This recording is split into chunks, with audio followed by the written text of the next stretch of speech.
आज करेंगे coalition numerical और हम लोग देखेंगे when a body hits another whether energy is conserved, momentum is conserved, it gets stuck to that और उसको ठेल के स्विंग करके ऊपर उठा के लेके जाता है. All these types of collisions I have categorized all of them so that साम पढ़ते ही तुमको समझ में आ जाएगा कौन सा कैटेगरी को बिलोंग करता है और कौन सा फॉर्मूला मैं लगाऊं. तो चलो शुरू करते हैं कॉलिशंस. उससे पहले ये बोल देता हूं कि कॉपी और पेन लेके अगर प्रैक्टिस करोगे, वीडियो देखोगे और कंप्लीट वीडियो अगर देखोगे तब ही फुल फायदा इसका ले पाओगे. So anyway, start coalition.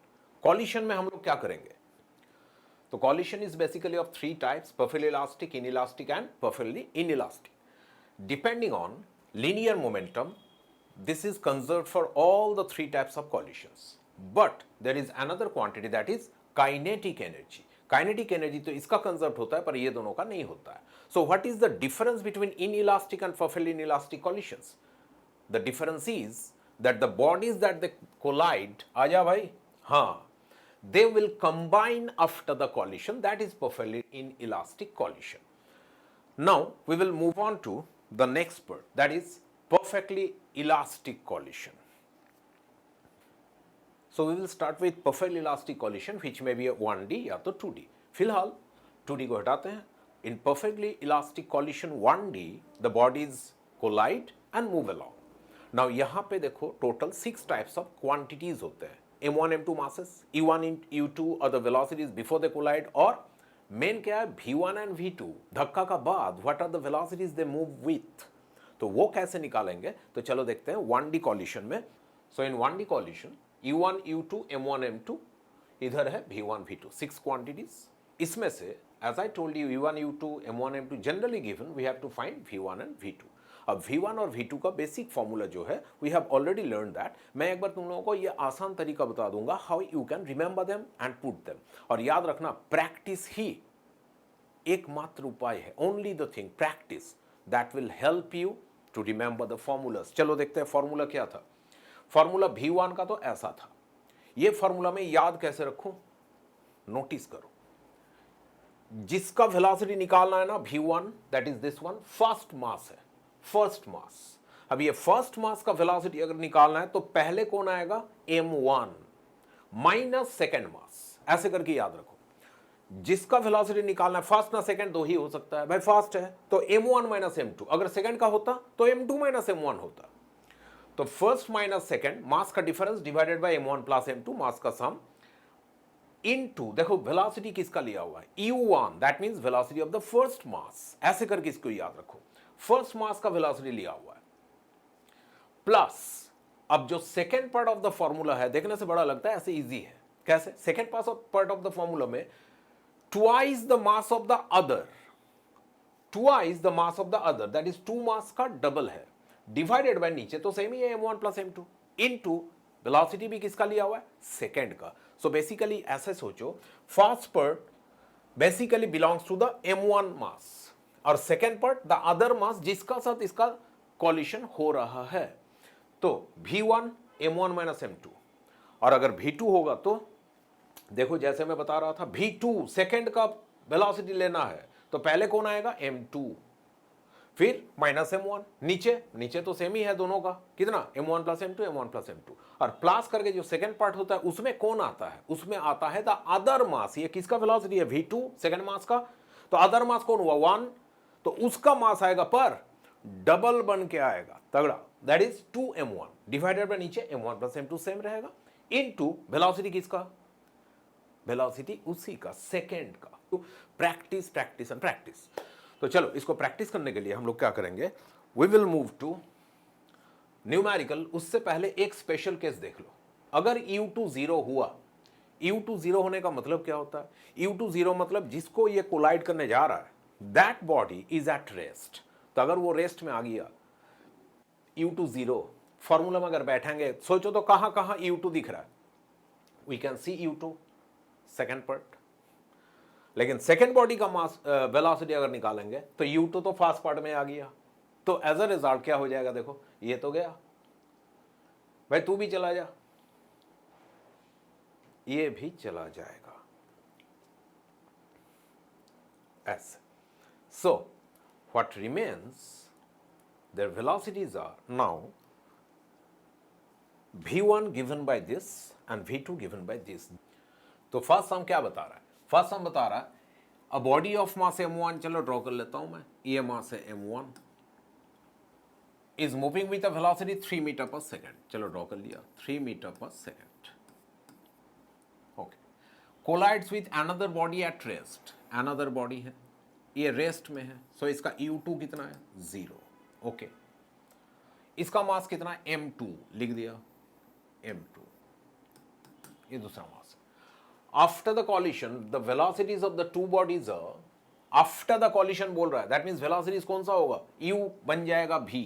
सो अगर मैं लिखूं u1 था 3 मीटर पर सेकेंड u1, तो इसका वेलोसिटी चेंज होकर कितना बन गया v1 आफ्टर द कॉलिशन, और वो कितना बना, for the first body it is 2 metre पर सेकेंड, और सेकेंड बॉडी का भी वेलोसिटी गिवन है वो है 5 मीटर पर सेकेंड। हालांकि ये हम लोगों को काम नहीं आएगा, व्हाई, बिकॉज क्वेश्चन देखो after collision the velocities become 2 metre पर सेकेंड एंड 5 मीटर पर सेकेंड हो गया respectively along the direction of motion of m1। Okay, along the direction of motion of m1 माना सामने ही।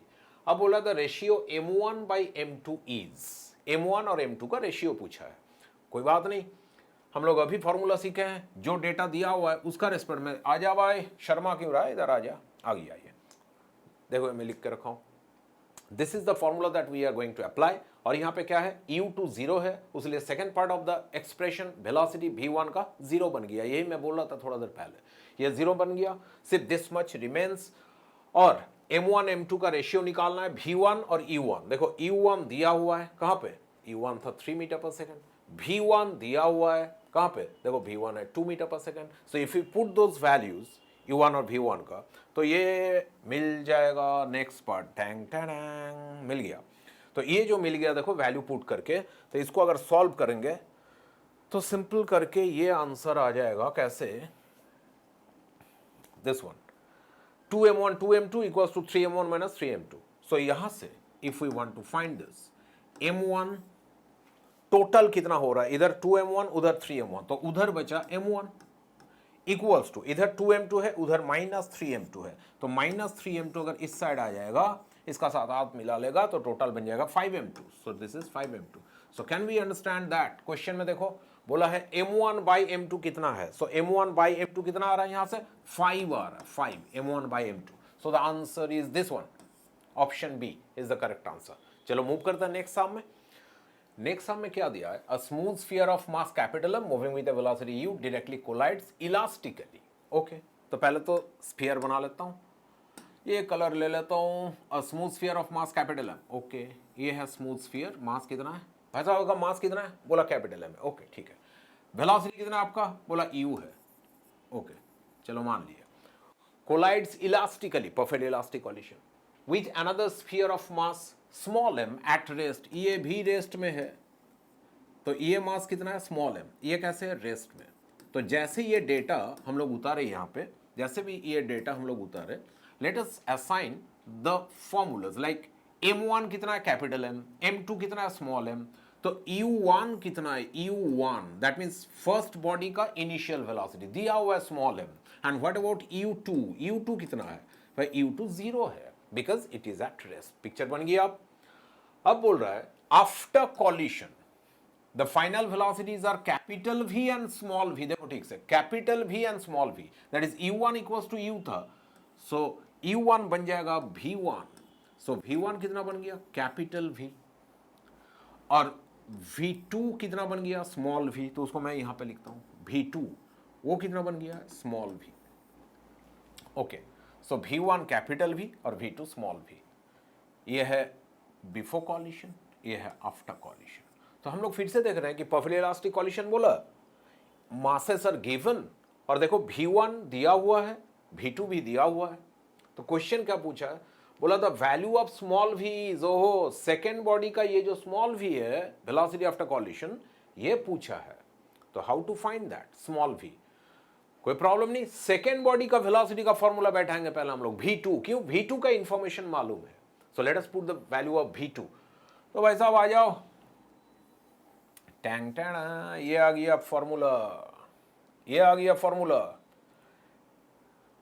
देखो v2 का m2 माइनस m1 बोला था उसी का मास पहले, तो v2 निकालने जा रहे तो सेकंड मास पहले आएगा m2 minus m1 by m1 plus m2 into u2 उसी का वेलोसिटी प्लस सेकंड पार्ट में क्या होगा अदर मास का double 2m1 divided by m1 plus m2 है ना इंटू u1 अदर मास का वेलोसिटी। चलो ठीक है, तो ये जो फॉर्मूला है, फॉर्मूला का बाद हम लोगों को क्या चाहिए, वैल्यू भी तो पुट करना, तो आ जा भाई, तू भी आ जा, शर्मा क्यों रहा है, आ जा। तो वैल्यू पुट करने से इतना छोटा कैसे बन गया, छोटा इसलिए बन गया कि इसमें नोटिस करके देखो u2 कितना था 0, वो अगर यहां पे पुट कर देंगे u2 का बदले में तो दिस पार्ट तो गया, so only part that remains is this part, तो वही बचेगा सिर्फ यहां पे। So if we put the values further, तो भाई तू भी आ जा, तो ये बचेगा हम लोगों का फॉर्मूला इतना। ये कैसे बचा भाई, m1 दिया हुआ है, नोटिस करके देखो कैपिटल M वही बैठा हुआ है, कहाँ गया m1 है, देखो ये है m1 कितना था कैपिटल M, ओके। देन नीचे m1 plus m2 will become capital M plus small m, क्योंकि सेकेंड मास का तो दिया हुआ था स्मॉल m, देखो। And then u1 was given u यहां पे, तो वो भी बैठा दिया, u1 का बदले में u लिख दिया, तो दिस इज द आंसर। वह ऐसा कोई आंसर दिख ही नहीं रहा है ऑप्शन में, कोई बात नहीं, ऑप्शन में 2u मैच कर रहा है, बस कैपिटल M ऊपर में इसका है, लेकिन इसका नीचे तो प्लस बोल के कुछ नहीं है, प्लस बोल के जो है यही दोनों में से एक होगा, आंसर समझ में आ रहा है। I understand that you have already done this, otherwise just for the purpose of explanation देखो यहां पे जो है ना 2m divided by m plus m, तो ये दोनों में किसी में भी ऊपर में कैपिटल M नहीं दिख रहा है, तो एक काम करते हैं, हर एक टर्म को कैपिटल M से डिवाइड कर देता हूं इसको। सो 2 यहां पे करता हूं, 2m यहां पे है ना डिवाइडेड बाई कैपिटल M लिख दिया मैं, तू ऐसा क्यों हो गया, हाँ 2m divide by capital M, side में जो u था रहने दो, डिवाइडेड बाई यहां पे क्या है कैपिटल M, उसको भी कैपिटल M से डिवाइड कर देता है। उसका बाद इसका साइड में कौन है स्मॉल m, उसको भी कैपिटल M से डिवाइड कर दो, स्मॉल m को भी कैपिटल M से डिवाइड कर दो, तो क्या आता है अब देखते हैं। ये तो कट गया, सिर्फ 2u बचा, हाँ मैच कर गया, ऊपर में नीचे m बाई m 1 हो गया, मैच कर गया, small m by capital M, तो ये कौन सा ऑप्शन में small m by capital M, भाई C option, C option, C option is the right option, C is right, बन गया सम। नेक्स्ट सम में क्या है, नेक्स्ट सम में ये है, बोला body of mass 2 kg makes an elastic collision with another body at rest, ओ फिर से रेस्ट में है। सो पहले मैं ड्रॉ कर लेता हूं, फर्स्ट बॉडी 2 kg, समझ रहे हो, तो एग्जाम में भी ऐसे कर लेना, लाइन पढ़ो और उसको पिक्चर में उतारो। So this mass is 2 kg, okay, it is moving, second body at rest बोला है, इसका बारे में अभी फर्स्ट लाइन में कुछ बोला नहीं है। सेकेंड बॉडी जो है ये एट रेस्ट है, रेस्ट मतलब u2 0 हो जाएगा, and continues to move in original direction, कौन फास्ट वाला, continues to move in original direction with 1/4 of its original speed, बोल रहा है ये पहले जितना स्पीड लेके जा रहा था दिया हुआ नहीं है, let us assume u, okay. धक्का का बाद बोल रहा है कि इसका स्पीड 1/4 हो गया, तो हम लोग ऐसे लिखते हैं इसको, कैसे, धक्का से पहले क्या था पूछ रहा हूं इसको, बोला u है सर, ओके। धक्का का बाद तेरा क्या हुआ, धक्का का बाद ये हुआ कि मैं बदल गया और अच्छा आदमी बन गया, कैसे, मेरा स्पीड हो गया u/4, लेकिन चेक करना हमेशा क्या ये सेम डायरेक्शन में जा रहा है u/4 लेके कि वापस आ रहा है धक्का देने के बाद घूम के, ऐसा भी कैसे हो सकता है। तो यहां पे दिया हुआ है in original direction, that means direction same ही है। अगर उल्टा होता तो क्या करते, अगर देता कि नहीं ओरिजिनल डायरेक्शन में 1/4 लेके नहीं जा रहा है, घूम के वापस आ रहा है 1/4 लेके, तब क्या करते, सिंपल है माइनस बैठा देते उसको, बिकॉज डायरेक्शन इसको प्लस लेंगे तो इधर डायरेक्शन माइनस हो जाएगा, दैट्स इट। सो v1 दिया हुआ है, u1 दिया हुआ है, ये सेट रेडी है, भाई साहब आप लोग रेडी हो गया, शूटिंग चल रहा है, बोला मैं तो 0 में हूं, रेस्ट में हूं, मेरा तो रेस्ट है, लेकिन इसका बाद क्या होगा, इसका वेलोसिटी वो दिया हुआ नहीं है। क्वेश्चन क्या है, क्वेश्चन है the mass of the second body which collides with the first body is, अच्छा तो इसका मास जो है ना m2, ये क्वेश्चन मार्क है, बोला है कि इसका मास कितना होगा। तो हम लोग क्या करेंगे, फर्स्ट बॉडी का जो वेलोसिटी है ना उसका हेल्प ले लेंगे v1, क्यों, उसमें सेकेंड पार्ट जो है वो 0 आ जाएगा, क्यों u2 0 है। तो भाई आ जाओ आ जाओ आ जाओ, सबको वेट कर रहा तुम लोगों के लिए। हाँ ये आ गया, देखो सेकंड पार्ट में 0 आ गया, सिर्फ फर्स्ट पार्ट बचा। हमेशा इसका हेल्प लेना। देन इसको सॉल्व करेंगे तो ऐसा आएगा। कैसे? यहीं पे जो लिखा हुआ है नोटिस करके देखो, V1 धक्का का बाद कितना हो चुका है, U/4 है कि नहीं? हाँ ये है। ओके, एंड देन U2 तो 0 था इसलिए सेकंड पार्ट 0 हो गया, ये समझ में आया। अच्छा V1 तो समझ में आया, U1 कितना था? U1 तो इसका U था, उसको तो हम लोग एज्यूम कर लिए थे U। ओके, तो इससे क्या लाभ हो जाएगा? लाभ ये होगा, वैसा आ जाओ,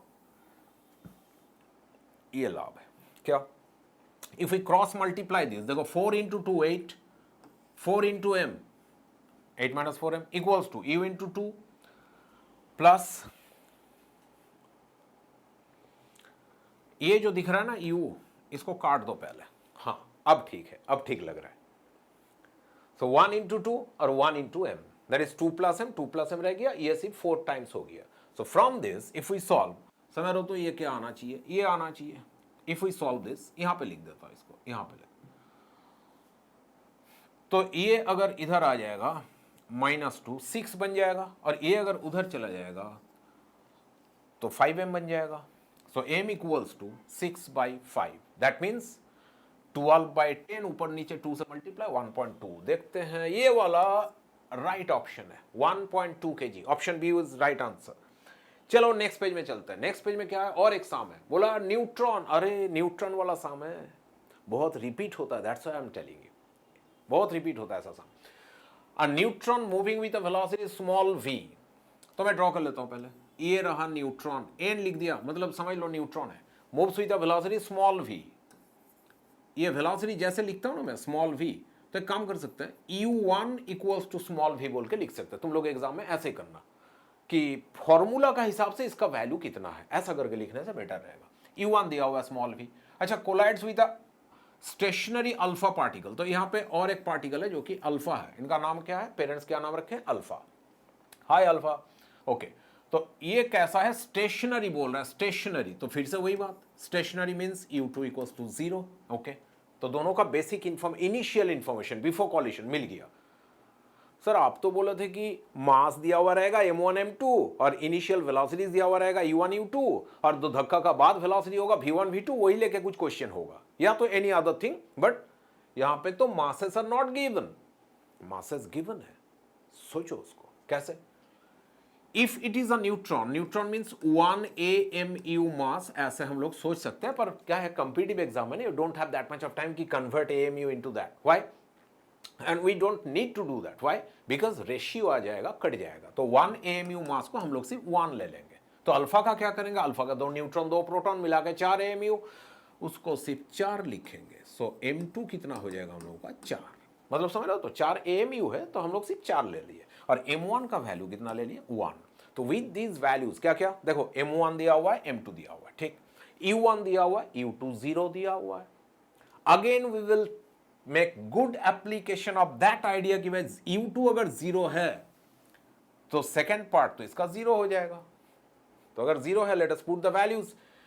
क्या वैल्यू v1 में कितना बैठा दूं, v1 में इसका वेलोसिटी v1, वही तो पूछा है, बैठा हूं क्या, निकालना पड़ेगा। m1 माइनस m2, m1 कितना है 1, माइनस m2 कितना है 4, divide by m1 plus m2, 1 plus 4, into u1, u1 कितना दिया हुआ है, ये तो स्मॉल v दिया हुआ है, बन गया सम। नेक्स्ट पार्ट में, अच्छा यहां पे एक पढ़ के देखो क्या लिखा हुआ, consider the following two statement, statement type है, ये भी बहुत आते रहते हैं आजकल, तो असर्शन रीजनिंग का जमाना आ गया है। तो linear momentum of a system of particles is 0। Okay, इसको लिखता हूं, चलो, लीनियर मोमेंटम बोला है सिस्टम ऑफ पार्टिकल्स का 0, that mean small p is 0।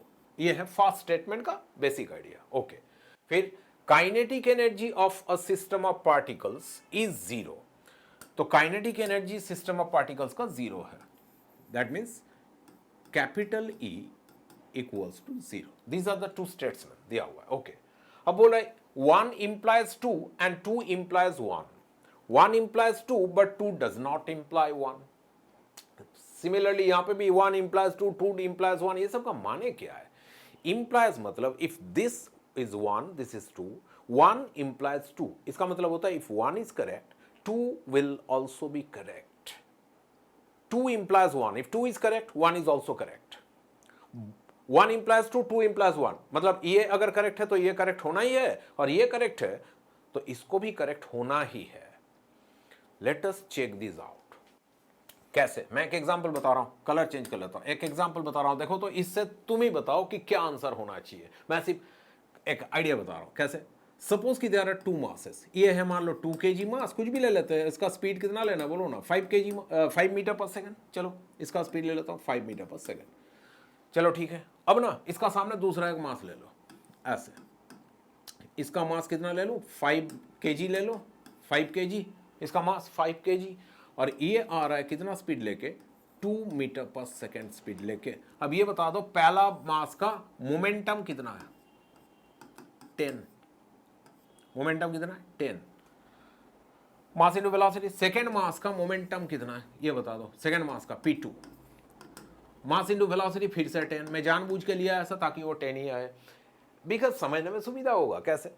Minus क्यों हो गया? Because momentum is a vector quantity. That is the main thing we need to consider here. Momentum is a vector quantity, मतलब इसका plus minus हो सकता है. मतलब कोई ऑपोजिट डायरेक्शन मेंटेन कर रहा है तो उसका मोमेंटम नेगेटिव हो जाएगा. और नेगेटिव होने का और एक माने है क्या, दोनों मिलके जीरो भी हो सकता है, और यहां पे वही हो रहा है. So total momentum of the system बताओ कितना होगा? 0. पर दोनों का काइनेटिक एनर्जी क्या 0 होगा? नो, काइनेटिक एनर्जी 0 नहीं होगा. क्यों नहीं होगा? क्योंकि काइनेटिक एनर्जी तो स्केलर क्वांटिटी होता है. तो काइनेटिक एनर्जी का स्केलर क्वांटिटी होता है, तो इसका काइनेटिक एनर्जी कितना हो जाएगा? Half 2 5 square. उसका काइनेटिक एनर्जी कितना हो जाएगा? Half 5 2 square. दोनों ही तो पॉजिटिव है, ये भी पॉजिटिव है, ये भी पॉजिटिव है. दोनों को जोड़ो तो प्लस आएगा something. That means what I mean to say, इसका काइनेटिक एनर्जी 0 नहीं है, पर इसका मोमेंटम 0 आ गया. किसका? The example that we have taken. That means what? अगर ये एग्जाम्पल एक लिया मैं, ठीक है, लेकिन इससे ये तो समझ में आ रहा है कि अगर मोमेंटम 0 है, काइनेटिक एनर्जी 0 हो भी सकता है, नहीं भी हो सकता है. तो यहां पे नहीं हुआ, नहीं भी हो सकता है 0, तो समझ में आया. मोमेंटम 0 होने से काइनेटिक एनर्जी 0 कब हो सकता है? काइनेटिक एनर्जी 0 कब हो सकता है? तभी हो सकता है when both the bodies are at rest. देखो ना, दोनों बॉडी रेस्ट में है. ओके, तो इसका काइनेटिक एनर्जी 0, इसका 0, momentum 0. So they may be 0, may not be 0. सो उससे क्या होगा कि if momentum is 0, first case, तब काइनेटिक एनर्जी 0 हो भी सकता है, नहीं भी हो सकता है. ऐसा नहीं है कि it must be 0. So this does not imply this. So the first one second को इंप्लाई नहीं करता है, because it may be this, may not be this. But अगर ये 0 हो गया ना, कौन? काइनेटिक एनर्जी अगर 0 हो गया, इसका मतलब ना ये मूव कर रहा है ना वो मूव कर रहा है. That means they individually are at rest. तब तो मोमेंटम 0 होना ही होना है. That means if kinetic energy is 0, then momentum, small भी लिखने से ना पोटेंशियल एनर्जी का फीलिंग्स आ जाता है. Anyway, then momentum of the system must be 0. क्यों? मूव ही नहीं कर रहा है bodies. So that was the answer. Let us see where is it is given. 1 does not imply 2 and 2 does not imply, नहीं, ये तो नहीं होगा. तो यहां पे तो ये होना चाहिए, 2 जो है वो 1 को इंप्लाई करेगा. 2 इंप्लाइज 1. अरे ये फंस गया है बेचारा. उठ जा भाई ऊपर. हाँ ठीक है. Option D is the correct answer. 1 does not imply 2, 2 implies 1, 2 implies 1. Yes. तो देख रहे हो, तो इसमें टाइम ज्यादा लगा. क्यों? इसमें सोचना पड़ता है, तो इसलिए क्लियर कंसेप्ट बन जाएगा. तो it will take less time for you, you will take less time in the exam hall actually. ठीक ना? आइडिया बनाते हैं. चलो सम बनाओगे, आइडिया बन जाएगा. नेक्स्ट सम क्या है? देखो, neutron makes a head on elastic collision, मतलब perfect elastic collision. Head on मतलब सेम लाइन पकड़ के 1D. The fractional energy loss of the neutron in the collision is, अब यहां पे fractional energy loss small f, ये कहां से आता है, कैसे आता है, मैं फॉर्मूला लिख देता हूं, देखो m1 minus m2 divided by m1 plus m2, इसका होल स्क्वायर होगा, ये होगा फ्रैक्शनल एनर्जी लॉस, लॉस का फ्रैक्शन। लेकिन ये समझ में ठीक से नहीं आ रहा है, चलो इसको समझाता हूं दूसरा तरीके से। कैसे, देखो ये पिक्चर को देखो, यहां पे masses are given, velocities are given. यहां पे क्या होता है, as we know that in perfectly elastic collision energy loss नहीं होता, मतलब टोटल एनर्जी दोनों का कॉलिशन से पहले और बाद सेम रहता है। बट इंडिविजुअल एनर्जी जो है इसका पास, फर्स्ट ऑफ कोलाइडिंग बॉडी का पास जो एनर्जी था kinetic half m1 u1 square, वो धक्का देने के बाद कुछ एनर्जी तो इसको दे दिया, then only it is moving. तो the energy of an individual body, that means the first body colliding body, that decreases. कितना डिक्रीज करता है, कैसे डिक्रीज करता है, लेट अस सी दैट। लेकिन उसके लिए पहले सोचो कि एक ही मास को सोचते हैं, कौन सा, m1, ठीक है। सो m1 मास जो है इसका kinetic energy after the coalition देखो ऐसा होगा, half m1 v1 square. Similarly before the collision इसका कितना होगा, हाफ m1 u1 स्क्वायर, और बाद में कितना होगा, हाफ m1 v1 स्क्वायर। अब ये है एनर्जी, अभी जितना है इसका पास एनर्जी रिटेन बाय इट, कितना, हाफ m1 v1 स्क्वायर, और पहले जो था, पहले जितना था energy half m1 u1 square. तो fraction of energy it has now, वो कैसे मिलेगा, फ्रैक्शन, फ्रैक्शन ऐसे मिलता है, कितना है अभी, डिवाइडेड बाय टोटल कितना था आपके पास। That means fractional energy is given by like this, fraction of K retained, जितना इसका पास है अभी, देखो अभी कितना है energy, half m1 v1 square, पहले कितना था, हाफ m1 u1 स्क्वायर। सो नोटिस करके देखो, ये हाफ m1 तो कैंसिल हो जाएगा, हाफ m1 तो कैंसिल हो जाएगा इसका, तो हाफ m1 कैंसिल होके क्या बचेगा, v1 by u1 square, v1 by u1 का होल स्क्वायर। अब सेकेंड बॉडी का इनिशियल स्पीड अगर 0 होता है तो दिस फॉर्मूला से हम लोग क्या निकाल सकते हैं, v1 बाई u1 का होल स्क्वायर। तो वो कहां से आएगा, देखो ना m1 m1 कैंसिल हो जाएगा ना यहाँ पे, तो क्या बचा, v1 बाई u1 का होल स्क्वायर बचा, और ये होल स्क्वायर में से हम लोग इसी फॉर्मूला का वैल्यू यहाँ पे पुट कर दिए, m2 minus m1 by m1 plus m2, इसका होल स्क्वायर कैसे, v1 बाई u1 आ गया, तो इधर सिर्फ ये पार्ट बचा और उसका होल स्क्वायर है यहाँ पे, तो इसलिए इसका होल स्क्वायर। सो क्या हम लोग ये बोल सकते हैं कि energy retained by a body is given by m1 minus m2 by m1 plus m2, इसका होल स्क्वायर, इस बोल सकते हैं। लेकिन डोंट फॉरगेट द कंडीशन, ये कब होगा, जबकि second body would be at rest. और देखना मोस्ट ऑफ द सम्स में तुमको यही मिलेगा कि second body was at rest, देखोगे।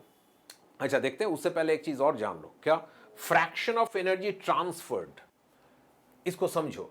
ये सेकेंड बॉडी को धक्का दिया तो कुछ एनर्जी ट्रांसफर किया, तो अगर मान लो कि इसका पास टोटल जो एनर्जी है उसका फ्रैक्शन को 1 मान लेते हैं, टोटल फ्रैक्शन कितना होता है 1, तो 1 फ्रैक्शन में से अगर इतना फ्रैक्शन वो रख लिया अपने पास, तो कितना फ्रैक्शन उसको दे दिया, 1 माइनस जितना रख लिया, the fraction of energy retained by the first body, उसको अगर 1 से माइनस कर दोगे, then the rest of the fraction has been transferred obviously.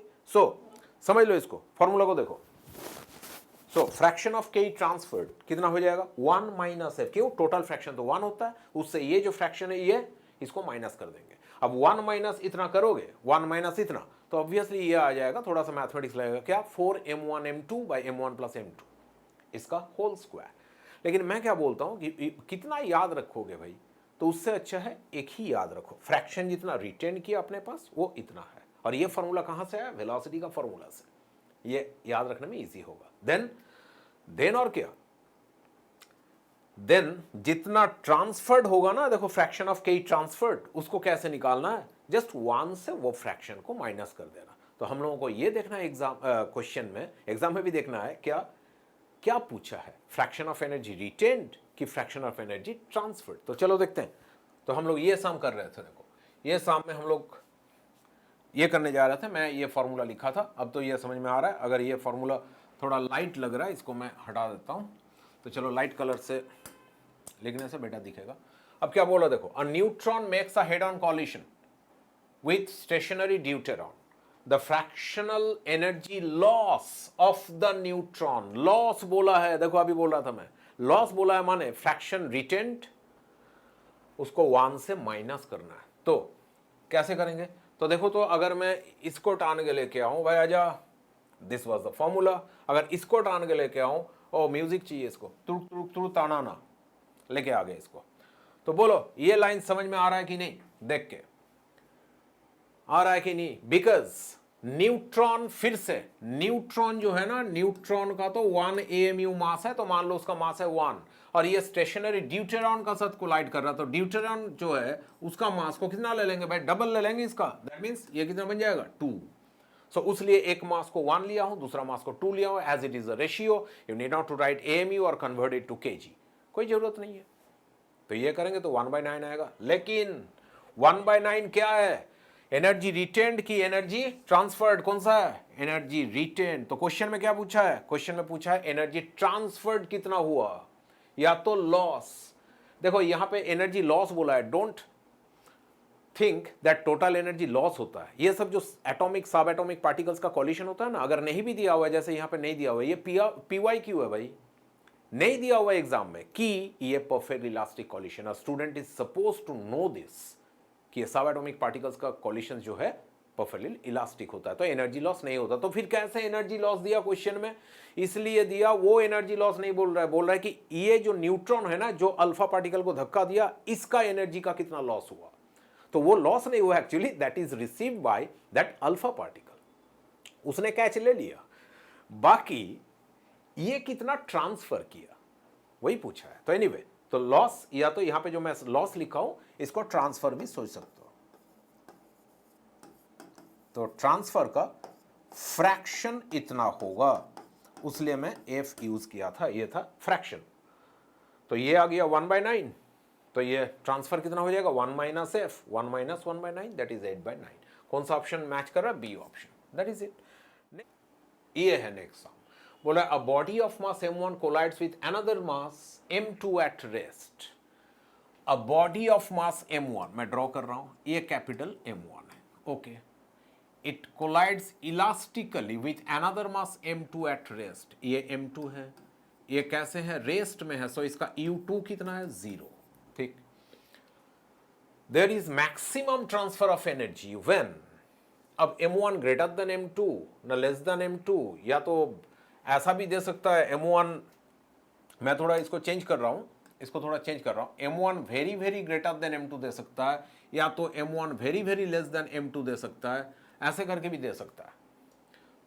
तो जब ऐसा दिया हुआ नहीं है, सोचने का तरीका अलग। बाकी अगर मान लो ऐसा दिया हुआ है, तो सोचने का तरीका कैसा? एक ही होना चाहिए सोचने का तरीका। क्या? सिंपल करके सोचो, मैं कलर चेंज कर लेता हूं। सिंपल करके सोचो कि this transfer of energy, there is maximum transfer of energy, ये पूछा है, मैक्सिमम ट्रांसफर ऑफ एनर्जी। अब बताओ, ट्रांसफर ऑफ एनर्जी अगर मैक्सिमम हो जाएगा, अंडरस्टैंडिंग हम लोगों का क्लियर बनाना है।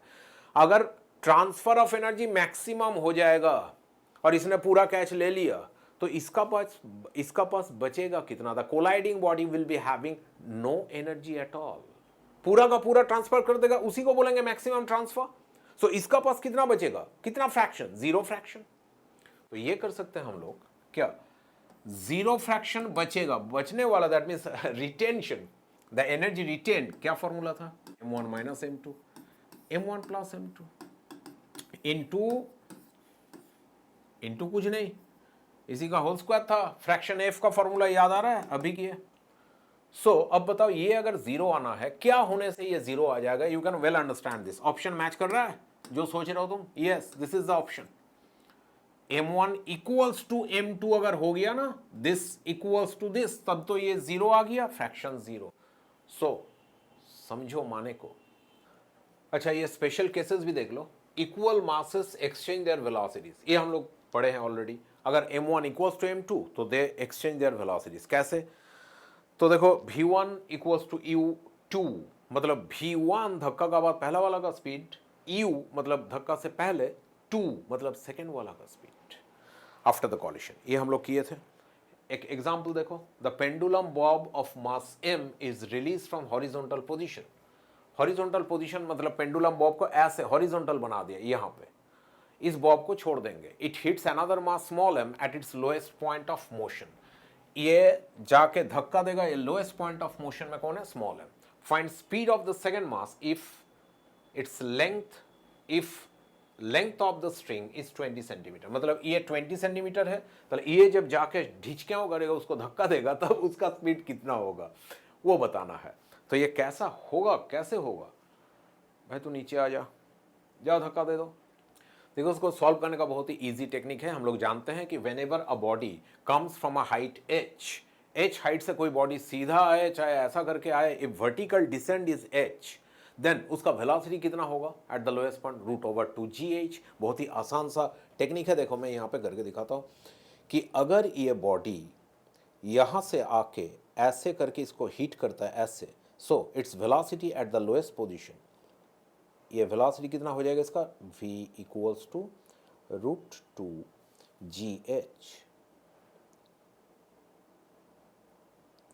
ये √2gh में h का वैल्यू कितना है ना, इसका लेंथ जितना है, लेंथ इसका दिया हुआ था, कितना दिया हुआ था, 20 सेंटीमीटर, ऐसा दिया हुआ था इसका लेंथ।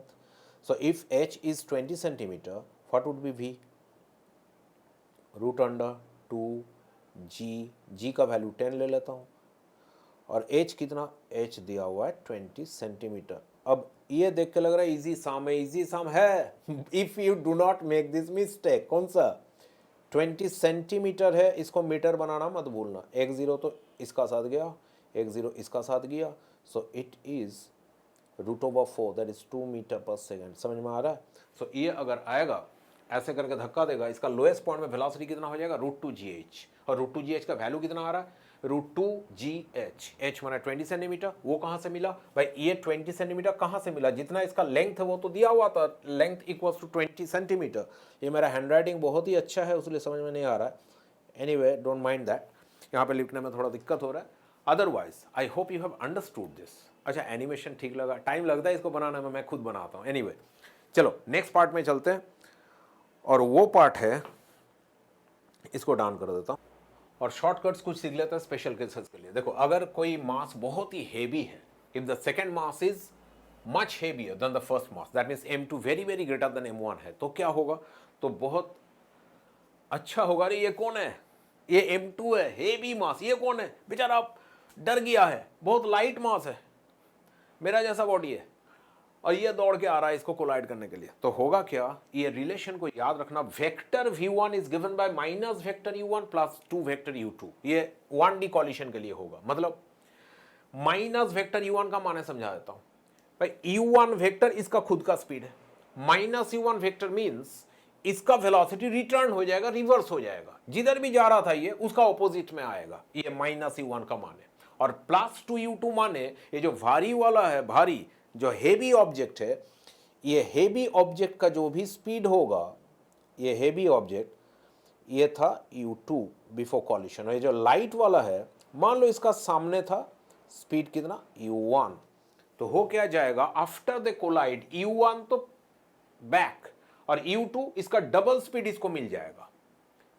अनदर थिंग, इसका तो मिल गया v1, इसका तो मिल गया v1, v2 क्या है, अनचेंज रहेगा।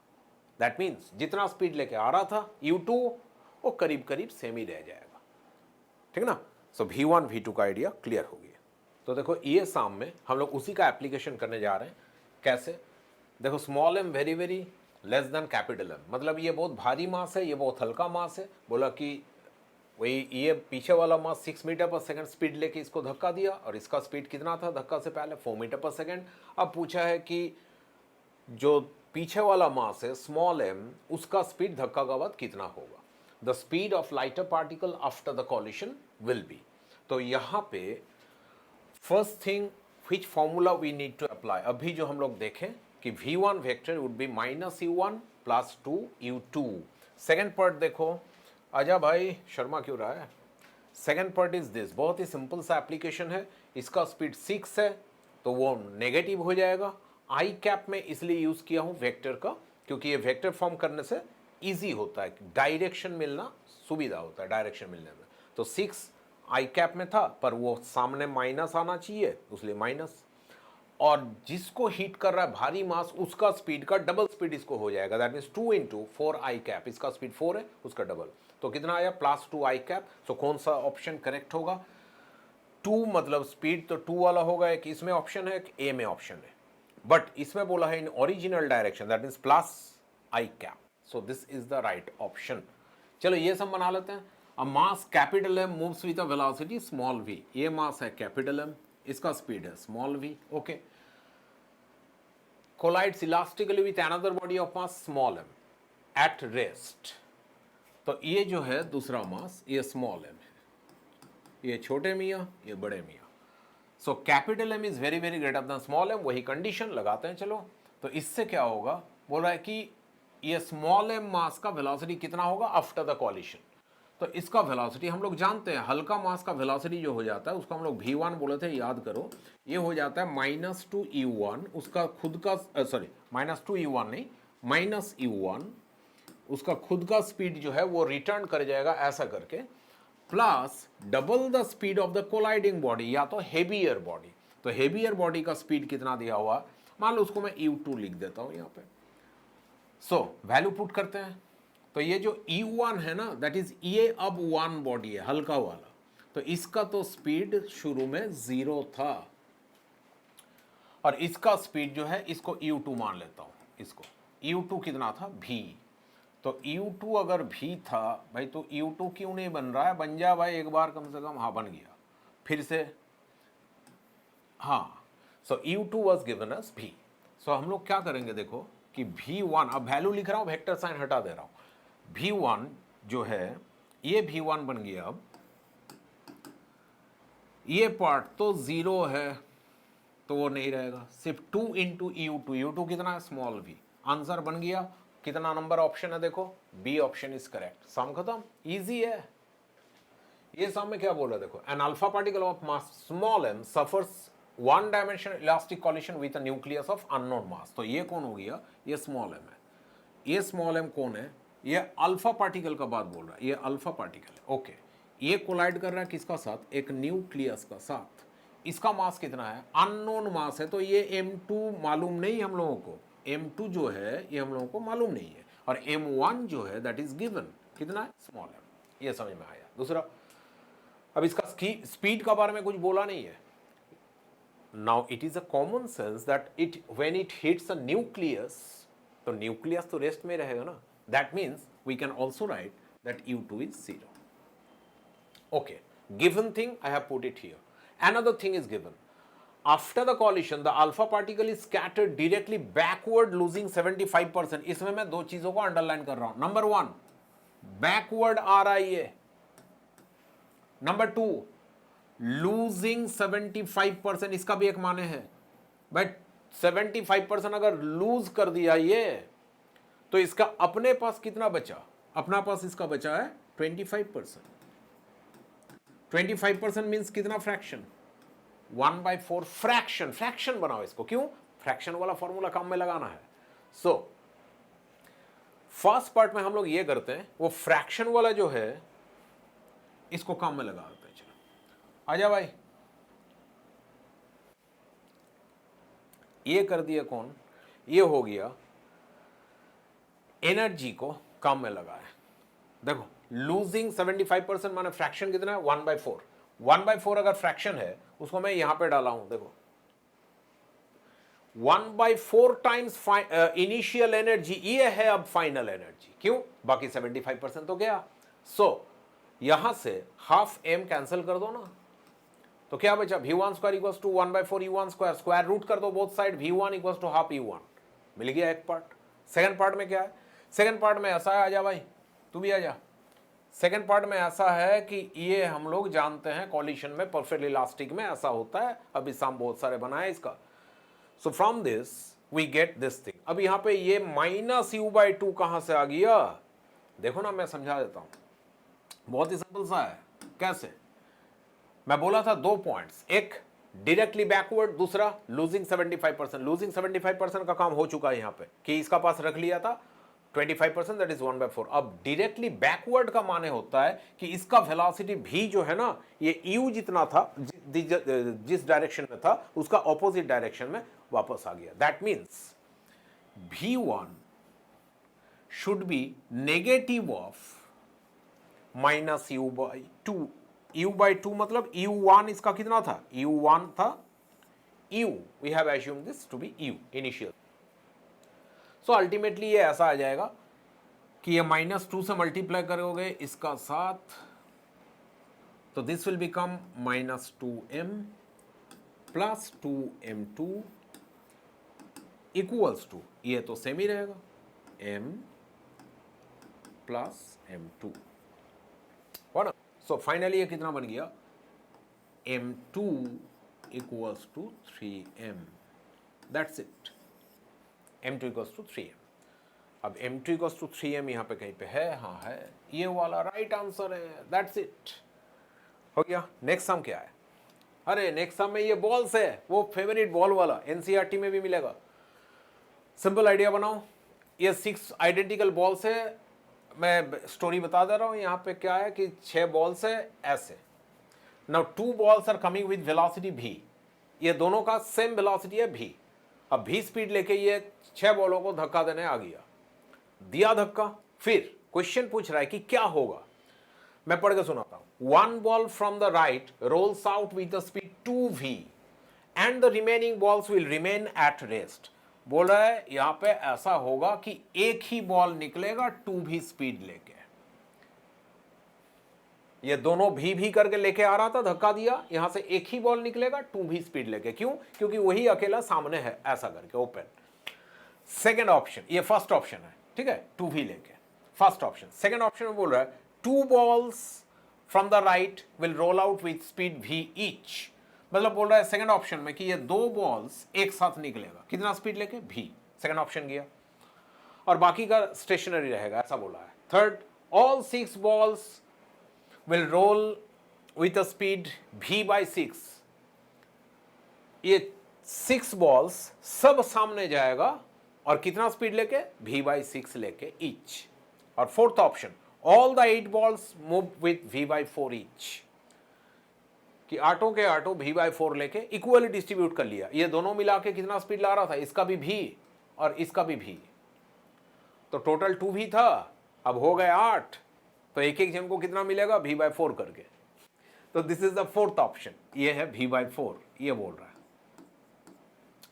इसमें से करेक्ट कौन सा होगा, I know you can understand this, yes correct वही होगा, जैसे आया था वैसे ही 2 निकल जाएगा, so this would be the right option, that means second option is correct, second option, ठीक है ना। चलो नेक्स्ट पार्ट में चलते हैं। अब थर्ड टाइप ऑफ कॉलिशन की बात करते हैं, परफेक्टली इनइलास्टिक कॉलिशन। याद है जहाँ पे दोनों ऑब्जेक्ट जुड़ जाते थे, ये परफेक्टली इनइलास्टिक कॉलिशन में ऐसे दोनों आए, जुड़ गए एंड देन स्टार्टेड मूविंग। देखो m1 u1 m2 u2 दोनों को ऐड करके क्या किया हम लोग, मोमेंटम बैलेंस किए इनिशियली, और धक्का का बाद अब दोनों का तो एक ही साथ मोशन होगा, that means they would be having a common velocity v। So m1 plus m2 masses को ऐड कर दो इनटू v। और यहाँ पे ये चीज़ याद रखना, सबसे ज़्यादा लॉस होता है काइनेटिक एनर्जी का इन परफेक्टली इनइलास्टिक कॉलिशन, सबसे ज़्यादा काइनेटिक एनर्जी का लॉस होता है, एमसीक्यू में मिलेगा ये। और दूसरा एक टाइप का साम आता है इसमें, जिसमें delta E, that is loss of energy, इस बार अब लॉस होगा एनर्जी का, दैट मीन्स टोटल सिस्टम का जितना एनर्जी था जब कॉलिशन होगा उसका बाद एनर्जी लॉस हो जाएगा आउटसाइड द सिस्टम, कितना, half m1 m2 by m1 plus m2, ये फ्रैक्शन को याद रखो, half m1 m2 by m1 plus m2 into दोनों का जो रिलेटिव स्पीड है u1 माइनस u2 उसका होल स्क्वायर, ठीक है। ये देखो यही एप्लीकेशन है, a bag of mass capital M hangs by a long thread and a bullet of mass small m comes horizontally with a velocity small v. So capital M mass, इसका speed 0 है because ये hang कर रहा है, और एक मास small m जो है वो कितना स्पीड लेके आ रहा है, velocity small v, and gets caught in the bag, मतलब ये बुलेट आया, बैक पकड़ लिया, फिर क्या होगा, दोनों एक साथ मूव करेगा। Then for the combined mass, that means bag plus bullet system, अब चार ऑप्शंस दिया हुआ है, मोमेंटम इतना होगा, काइनेटिक एनर्जी इतनी होगी, मोमेंटम इतना होगा, फिर से काइनेटिक एनर्जी इतनी होगी. That means we have to focus on two terms, term one momentum, term two kinetic energy. दोनों को निकालते हैं चलो और देखते हैं कि कितना कितना होगा, then we will match the options. तो ये तुड़ुक तुड़ुक तुड़ुक तानाना ये आ गया. ये हम लोग किसको बैलेंस किए? मोमेंटम को. मोमेंटम का यही फॉर्मूला अभी सीखे और यहां से भी आ गया इतना. फिर वेलोसिटी अगर इतना आ गया तो सोच के देखो इसका काइनेटिक एनर्जी कितना आ जा चाहिए. चलो करते हैं. यहाँ पे काइनेटिक एनर्जी इतना आना चाहिए. कितना ना भाई? Half m into v, capital V का होल स्क्वायर. लेकिन एक चीज समझो, when they have combined together तब EAM तो दोनों का कंबाइंड मास होना चाहिए. तो ये फॉर्मूला ना करके हम लोग इसको ऐसे लिखते हैं, half m plus m that is total mass into velocity square. Velocity तो इतना है तो इसका स्क्वायर कर देता हूं. That means m into v का square, that means small m square small v square divided by m plus m का होल स्क्वायर. अब समझ लो m प्लस m का होल स्क्वायर. ये होल स्क्वायर का एक m प्लस m इसका साथ कैंसिल हो जाएगी. So ultimately kinetic energy would be given bye ke would be given by how much? Half तो रहेगा, m स्क्वायर v स्क्वायर रहेगी डिवाइडेड बाय एक m प्लस m नीचे रहेगा. अब देखते हैं कौन सा ऑप्शन में ऐसा दिया हुआ है मोमेंटम इतना होगा. मोमेंटम का तो यही दो ऑप्शन है. अरे एक में भी ये ऑप्शन नहीं है. नहीं, काइनेटिक एनर्जी निकाला है हम लोग. अब देखते हैं काइनेटिक एनर्जी का कौन सा ऑप्शन करेक्ट है. ये ऑप्शन आ रहा है D. Option D is correct. m square v square divide by 2m plus m, this is correct option. और मोमेंटम का, मोमेंटम तो ऑलरेडी निकाले इतना, तो मोमेंटम तो किसी से भी मैच नहीं हो रहा है. So only this option is correct, option D. Kinetic energy is this much. That was the sum. Okay, अब चलते हैं नेक्स्ट सम में. देखो सिमिलर टाइप का और एक सम है. Two spherical bodies of same mass capital M are moving with velocities v1 and v2. These collide perfectly inelastically, मतलब एक साथ जुड़ गया. सो क्या पूछा है? Then the loss in kinetic energy is. अच्छा, हम लोग तो लॉस इन काइनेटिक एनर्जी हम लोग जानते हैं. लॉस कितना होता है? लॉस तो इतना होता है, half m1 m2 by m1 plus m2 divide by u1 minus u2 whole square. Okay, तो लॉस अगर इतना हुआ तो हम लोग कैसे निकालेंगे कि इस केस में कितना होगा? यहाँ पे क्या स्पेशल केस है बोल दिया है कि m1 और m2 दोनों ही कैपिटल M है, इक्वल मासेस. तो m प्लस m हो जाएगा और ये u1 माइनस u2 में दिया हुआ v1 माइनस v2. तो चलो v1 माइनस v2 का होल स्क्वायर लिख देता हूँ. अब ये कितना आ गया देखो, m into m m square divided by 2m. एक m कट जाएगी, half m divided by 2 into v1 minus v2 का whole square. That means m by 4 आ रहा है, v1 माइनस v2 का whole square. Option number C. हाँ, C option is right. Okay, देख लो कितना आसान हो गया. अब एक बार फॉर्मूला सीख लिए, एप्लीकेशन सीख लिए, अब तो सम इजी बन जाएगा. ठीक है, चलो. अब ये सम में क्या है? A bullet of mass 0.02 kg travelling horizontally with a velocity of 250 metre per second strikes a block of wood of mass 0.03 kg which rests on a vertical on a horizontal surface. तो चलो इसका picture draw कर लेता हूँ. ये रहा 0.02 kg का मास और ये जाके कोलाइड करेगा किसका साथ? अनदर मास 0.23 kg. तो ये हुआ अनदर मास 0.23 kg. और क्या बोला हुआ था कि it is placed on a rough surface. तो ये हो गया इसका रफ सरफेस जिसका ऊपर ये रखा हुआ है और ये हॉरिजॉन्टली जाके इसको धक्का दिया और उसका साथ एम्बेडेड हो गया, मतलब दोनों कंबाइन कर गया. ओके, ठीक है. तो after the impact the block and the bullet move together and come to rest after travelling a distance of 40 metre. So ये आके इसका साथ कंबाइन किया और दोनों जुड़ के ऐसा मास बन गया. फिर दे स्टार्टेड मूविंग फॉरवर्ड और जाते जाते जाते जाते रास्ते पे फ्रिक्शन उसको अपोज करेगा. फ्रिक्शन का अगेंस्ट में वर्क डन करते करते, एनर्जी खर्चा करते करते, जब सारे एनर्जी खत्म हो जाएंगे then they will come to rest से समवेयर ओवर हियर. तो दिया हुआ यहाँ पे क्या है? दिया हुआ है कि ये डिस्टेंस जो है ये डिस्टेंस होगी 40 मीटर, ये दिया हुआ है 40 मीटर का डिस्टेंस है। अब क्वेश्चन क्या है? क्वेश्चन है कोएफिशिएंट ऑफ स्लाइडिंग फ्रिक्शन। अरे sliding friction mu, friction chapter आ गया, कोई बात नहीं करेंगे, पर एनर्जी बैलेंस करके करना, ये छोटा होता है रादर देन की काइनेमेटिक्स। चलो पहले हम लोग कॉलिशन वाला पार्ट को निपटा लेते हैं। कॉलिशन वाला पार्ट में ये दिया हुआ है, कलर चेंज कर लेता हूं, आ जाओ भाई ग्रीन कलर। हाँ, बुलेट ऑफ मास 0.02 kg, इसका स्पीड कितना दिया हुआ है? 250 मीटर पर सेकेंड। सो इसका स्पीड दिया हुआ था 250 मीटर पर सेकेंड। दैट मीन्स U1 दिया हुआ है, M1 मालूम है, M2 भी मालूम है। सो V कैसे मिलेगा? तो V हम लोग अभी किए थे, V is MU divided by M plus M। That means M plus M capital V equals to M into U। यहां से हम लोगों को क्या मिलता है?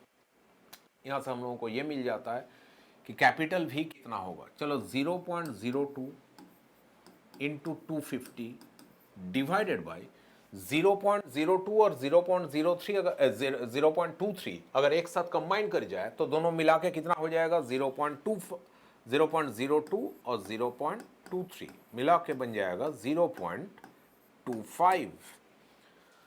दैट मीन्स 1/4, दैट मीन्स 0.25, तो नीचे हो गया 0.25।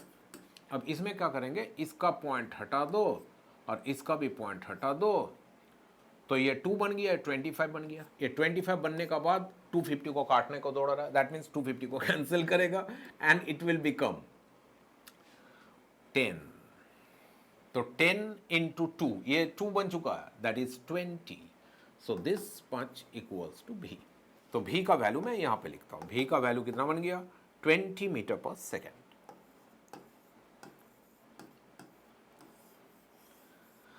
अब विद दिस भी 20 मीटर पर सेकेंड, यहां पे देखो 20 मीटर पर सेकेंड बन गया ये। नाउ ये स्पीड लेके ये हो जाएगा अगेंस्ट फ्रिक्शन और सारा एनर्जी खत्म हो जाएगा इसका। तो ये कैलकुलेशन कैसे करना होता है? ये कैलकुलेशन ऐसे करते हैं हम लोग कि भाई हाफ एम भी स्क्वायर। चलो वर्क एनर्जी थ्योरम कर लेते हैं। वर्क एनर्जी थ्योरम हम लोगों को क्या बताया था भाई? ये बताया था कि change in kinetic energy would be equal to change in kinetic energy equal to work done. तो यहां पे वर्क डन किसका अगेंस्ट में हुआ? फ्रिक्शन का, स्मॉल एफ लिखा, वर्क डन अगेंस्ट फ्रिक्शन। एक लाइन में वैल्यू पुट करोगे आंसर आ जाएगा, देखोगे। चलो ना, इसका चेंज इन काइनेटिक एनर्जी निकालते हैं। इसका वेलोसिटी कितना था? 20, बन गया कितना? फाइनली तो ये रेस्ट में आ गया, बन गया कितना? 0। सो काइनेटिक एनर्जी का change half M, M means M plus M लिख रहा हूं मैं, 0.25, okay, into V square. V कितना बना अभी? 20 इक्वल्स टू, चलो काइनेटिक एनर्जी का चेंज निकाल लिया, equals to work done against friction. भाई वर्क डन का फॉर्मूला क्या होगा? Force into displacement. अब फोर्स कितना होता है? Frictional force mu M g, flat surface के ऊपर म्यू मालूम नहीं, एम, एम मीन्स लेकिन एम प्लस एम दोनों जुड़ गया एक साथ, दैट मीन्स 0.25 इंटू जी, रहने दो जी को, ये हो गया फ्रिक्शन, इंटू डिस्प्लेसमेंट। अब डिस्प्लेसमेंट तो दिया हुआ है 40 मीटर, ये देखो। सो this is the equation from which अगर कैलकुलेट करोगे, मैं करने से पहले तुम लोग सोच लो, वीडियो को पॉज करो, क्योंकि सिर्फ देखने से फिजिक्स नहीं बनता है। You have to participate, involve yourself, सोच लो थोड़ा कितना आना चाहिए। सो ये 20 स्क्वायर जो 400 होगा उसका हाफ होगा, दैट मीन्स 200, और ये 0.25 ये तो कैंसिल हो जाएगी। सो लेफ्ट साइड में आ जाएगा 200 और राइट साइड में आ जाएगी mu g into 40। That means mu आ जाएगा 200 divided by g into 40। So answer आ रहा है 5 divided by g. That means g को अगर 10 ले लोगे तो ये आ जाएगा 0.5। 0.5 एक में भी नहीं है, लेकिन ये नियरेस्ट है, तो इसका वैल्यू ले लेंगे 0.51। थोड़ा सा ऑब्लिक कॉलिशन भी देख लें। थोड़ा सा ऑब्लिक कॉलिशन में ये इसको धक्का देगा and they would be making an angle, ऐसा करके। कैसे? ऐसे, ये आया ढींच के आओ, these are the angles they are making θ1 and θ2 with the original direction. और इसको हम लोग ऐसे रिजॉल्व करेंगे दो पार्ट में, कंपोनेंट में रिजॉल्व करना पड़ेगा। और क्या करेंगे? फर्स्ट कंजर्व करेंगे मोमेंटम अलोंग वाई एक्सिस, फिर करेंगे मोमेंटम अलोंग एक्स एक्सिस, और उसका बाद अगर जरूरत पड़ा, if necessary, we can conserve total energy in case it is perfectly elastic collision. In case, otherwise ये दोनों से ही काम चल जाएगा. And believe me, ये दोनों से ही maximum sums बन जाते हैं. But for mains and IIT, you need to go further and you may require to balance energy as well. तो ठीक है, फिलहाल इसका माने समझ लेते हैं. How to conserve energy. Energy ऐसे कंजर्व करेंगे, सॉरी एनर्जी नहीं, मोमेंटम ऐसे कंजर्व करेंगे. ये आया, इसका साथ धक्का दिया, so the total momentum before the collision, इसका मोमेंटम और इसका momentum, if there was any, ये ऐड करके लिख लिए. ओके, धक्का का बाद क्या होगा, एज द डायरेक्शन चेंजेस, तो क्या होगा, इसका मोमेंटम जो होगा, मान लो m1 m1 v1, और इसका जो मोमेंटम होगा मान लो m2 v2. We cannot add them directly because the directions are different. तो हम लोग क्या करेंगे, एक एक वेलोसिटी को दो दो कंपोनेंट में बांटेंगे. ये वेलोसिटी को दो दो कंपोनेंट में रिजॉल्व करेंगे and then we will conserve momentum along x axis. शुरू में इतना था, बाद में इतना और इतना, दोनों को जोड़ देंगे. Similarly balancing momentum along y axis, कैसे, शुरू में वाई एक्सिस में मोमेंटम कितना, 0, तो बाद में भी कितना होना है, 0. कंसीडर करना कि इसका मोमेंटम अगर प्लस लोगे तो मोमेंटम इन ऑपोजिट डायरेक्शन उसको कैसे लेना है, minus. That means momentum of this minus momentum of that equals to, पहले कितना था वाई एक्सिस में, 0. So that should be our momentum balance. और अगर जरूरत पड़ा तो we can also do energy balance like half m1 u1 square. मान लो इसको 1 बॉडी ले लेते हैं और इसका स्पीड को बोलते हैं u1. Half m1 u1 square equals to half m1 v1 square plus half m2 v2 square. भाई यहाँ पे cos थीटा sin थीटा नहीं आएगा, कंपोनेंट वगैरह, no, because energy is a scalar quantity, you need not to take components. तो किधर भी ये जाए, इसका वेलोसिटी अगर v1 है, इसका वेलोसिटी अगर v2 है, तो there total energy would be, kinetic energy would be half m1 v1 square plus half m2 v2 square. कोई डायरेक्शन से मतलब नहीं है. So that would be our energy conserve. तो देखो ये शाम को हम लोग देख के अप्लाई करेंगे ऑब्लिक कॉलिशन की. जब a body of mass 2 kg is moving with a velocity 10 metre per second towards east, और क्या हो रहा है, another body of same mass and same velocity moving towards north collides with the former and coalesces. Coalesce करने का मतलब होता है कंबाइन कर जाता है, and moves towards north east. अब यहाँ पे एक चीज समझ लो, नॉर्थ ईस्ट अगर एग्जैक्टली कोई एग्जाम में दिया हुआ है पेपर में, तो मान लेना वो नॉर्थ और ईस्ट का मिडिल पार्ट है, दैट मीन्स 45 डिग्री करके. ओके, सो देखो यहाँ पे ये ऐसे ईस्ट, ये नॉर्थ, और ये दोनों बॉडी अब कोलाइड करेगा, यहाँ पे ज्वाइन हो जाएगा और दोनों मिलके इस डायरेक्शन में मूव करेगा, इस डायरेक्शन में. तो अगर ऐसा कॉलिशन है, ये एंगल 45 डिग्री होगा, सो ऊपर वाला एंगल भी 45 डिग्री होगा. Now to solve this question का वैल्यूज देखो, यहाँ पे दिया हुआ है ये एक मास है जो कि 2 kg है, तो 2 kg ये है, और इसका स्पीड है 10 मीटर पर सेकेंड. दोनों का ही बोला है सेम है, 10 मीटर पर सेकेंड, और इसका भी मास है 2 kg और इसका भी स्पीड है 10 मीटर पर सेकेंड. अब इसका वेलोसिटी कंबाइंड मास का मान लो भी है, और ये कंबाइंड मास होगा कितना, 4 kg.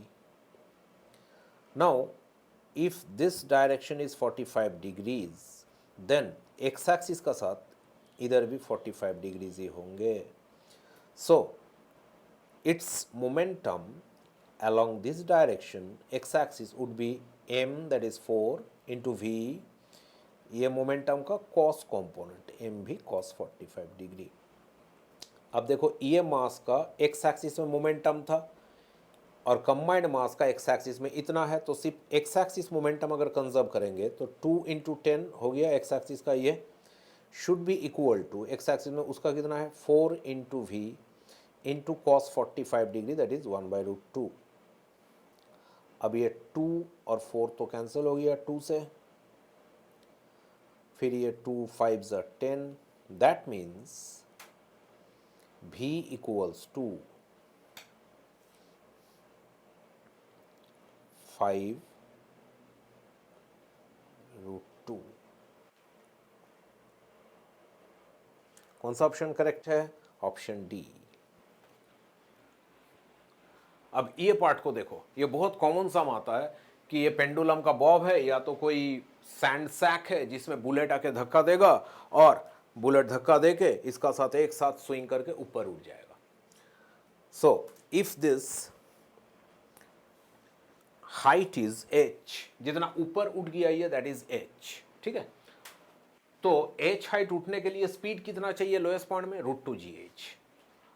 और इसका मोमेंटम अगर कंजर्व करेंगे, मान रहे हैं in elastic coalition, but momentum तो कंजर्व होगा, इसका मास m, वेलोसिटी v, इसका मास m+m, तो टोटल मोमेंटम इसका था mv और इसका टोटल मोमेंटम जब एक साथ जुड़ गया तब just after the collision it happen to be m+m into v। यहां से v निकाल लिए। तो नेक्स्ट पार्ट में हम लोग क्या करेंगे, आइडिया को समझो। आइडिया इज h हाइट अगर इसको उठना है then it should have a velocity √2gh, but h has to be vertical ascent। सीधा ऊपर कितना गया वो देखो, ऐसे करके घूम के या तो झूम के कितना गया वो मत देखो ये सीधा कितना ऊपर गया। vertical ascent is h, so the velocity at the lowest point must be √2gh। ये बेसिक आइडिया है। तो वेलोसिटी चाहिए कितना, √2gh, और वेलोसिटी हुआ कितना after the bullet collides with it, velocity हुआ है इतना small mv by m+m। So obviously these two should be equal, that means जितना चाहिए √2gh should be equal to जितना मिला इसको mv by m+m। This is the only idea, इससे सारे sums related to this case solve हो जाएंगे।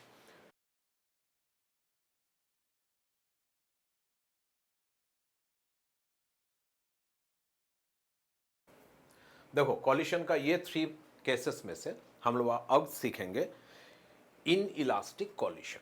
In elastic coalition में हम लोग को हेल्प करने के लिए आएगा सिर्फ linear momentum. Linear momentum is only conserve that will give us an equation. लेकिन एक इक्वेशन से v1 v2 दो अननोन्स होते हैं कॉलिशन का बाद का velocities, you cannot solve them. तो इसलिए कौन आया, ये कोएफिशिएंट ऑफ रेस्टिट्यूशन। हम लोग इसका फॉर्मूला जानते हैं, हम लोग किए थे। E is given bye, E का वैल्यू कितना होता है, E का वैल्यू होता है v2 minus v1 divided by u1 minus u2। v2 minus v1 को क्या बोलते हैं हम लोग, बोलते हैं रिलेटिव वेलोसिटी ऑफ सेपरेशन, क्योंकि ये धक्का का बाद का स्पीड है। और u1 माइनस u2 को क्या बोलते हैं, रिलेटिव वेलोसिटी ऑफ अप्रोच। एक चीज ध्यान में रखना, E is always positive, that means perfectly elastic coalition में E का वैल्यू कितना हो सकता है, 1, बिकॉज ये दोनों इक्वल होता है। परफेक्टली इन इलास्टिक कॉलिशन जो हम लोग अभी किए, उसमें दोनों बॉडीज एक साथ जुड़ जाती है after the collision, that means v1 becomes equal to v2, that means E का वैल्यू 0 आ जाएगा, v2 माइनस v1। और इन इलास्टिक कॉलिशन ऐसा एक कॉलिशन है जहां पे E का वैल्यू ना 1 लाइक परफेक्टली इलास्टिक कॉलिशन, ना ही 0 like perfectly in elastic coalition, दोनों का बीच में रहेगा। That means value of E would be greater than 0 but less than 1. हुआ second part, it cannot be negative। देखो u1 greater than u2 होगा ही होगा, नहीं तो कॉलिशन नहीं होगा। हाँ, ऑपोजिट डायरेक्शन से आने से ग्रेटर हो लेस हो कॉलिशन तो होगा ही होगा, but in that case u2 will become negative. So u1 minus minus u2 लेना पड़ेगा। Why, because we will consider anything in this direction positive. देखो u1 u2 v1 v2 का जो भी सामने जाएगा प्लस, जो भी ऑपोजिट डायरेक्शन में आएगा वो माइनस। सो अगर मान लो कि ऐसा दो बॉडीज का कॉलिशन हो रहा है, u1 तो प्लस है क्योंकि सामने प्लस है, but u2 would be negative because it is following opposite path, मतलब नेगेटिव एक्स एक्सिस, ये बोलना चाहता हूं। तो क्या होगा, u1 minus u2 will itself become negative, so minus of that minus would be plus, so नीचे प्लस आ जाएगा। so keep this in mind that u1 minus u2 या तो v1 minus v2 में से फॉर्मूला का हिसाब से तो ये हुआ, बाकी डिपेंडिंग ऑन देयर डायरेक्शन कि ये सामने जा रहा है कि पीछे से उल्टा डायरेक्शन से आ रहा है, they can become again positive or negative. Ideas are given here. So this is the inelastic collisions idea. क्या क्या बोले एक बार रिवाइज कर लो। नंबर 1, मोमेंटम कंजर्व करो। मोमेंटम कंजर्व करने से इक्वेशन 1 मिलेगा v2 और v1 लेके, व्हिच आर अननोन। दूसरा दूसरा ई का value v2 minus v1 by u1 minus u2 बैठा दो। ई का वैल्यू जनरली क्वेश्चन में गिवन रहता है, and if you put that v2 और v1 लेके और एक इक्वेशन मिल जाएगा, because u1 and u2 be given. So v2 और v1 दो अननोन, दो equation, this one and this one. दोनों इक्वेशंस को सॉल्व करोगे, you will get the values of v1 and v2। देखो एक बार ये क्वेश्चन को, ये क्वेश्चन में क्या दिया हुआ है, a 2 kg ball is moving with 24 meter per second, ठीक, undergoes inelastic collision, inelastic head-on collision with a 4 kg ball moving in opposite direction at 48 meter per second, ठीक है। if the coefficient of restitution 2/3 बोला था ना मैं, दिया हुआ रहेगा 2/3, their velocities in meter per second after impact r, that means धक्का का बाद v1 v2 कितना होगा। चलो एक बार सॉल्व करके देखते हैं इसको। सॉल्व ऐसे करते हैं, चलो 2 kg बॉल जो है, ये 2 kg बॉल का मास है 2, वेलोसिटी कितना दिया हुआ है 24, ओके।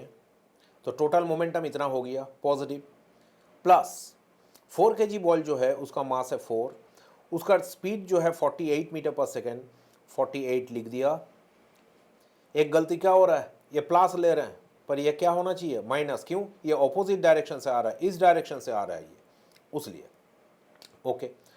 सो इक्वल्स टू, धक्का का बाद क्या होगा हम लोग को मालूम नहीं, तो ये 2 kg बॉल का वेलोसिटी मान लो v1 है, और दूसरा जो बॉल है 4 kg उसका वेलोसिटी मान लो v2 है, लिख दिए।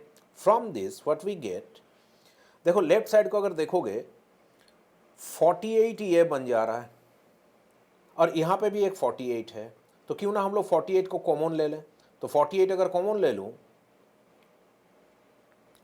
ये बन जाएगा 1 और ये बन जाएगा -4, equals to 2v1 plus 4v2। हमेशा कोशिश करना to make the equations shorter. कैसे, देखो ये 2 से कैंसिल हो जाएगा, सो ये तो -3 बन गया एक, और ये 48 को 2 से कैंसिल करो 24 बन जाएगा, equals to v1 plus 2v2। चलो एक इक्वेशन बन गया हम लोगों का, ये एक इक्वेशन बन गया, इसको मान लो बोल रहे हैं इक्वेशन 1 हो गया। फर्स्ट इक्वेशन समझ में आया। मोमेंटम बैलेंस के इसका मोमेंटम नेगेटिव है क्योंकि वो ऑपोजिट डायरेक्शन से जा रहा था, इक्वल्स टू धक्का का बाद वेलोसिटी दोनों का ही मान ली कि पॉजिटिव डायरेक्शन में होगा, उसलिए दोनों को प्लस ले लिए। अब ये प्लस आएगा तो दोनों ही पॉजिटिव में जाएगा, अगर कोई माइनस आ गया that means that would be moving in opposite direction, okay.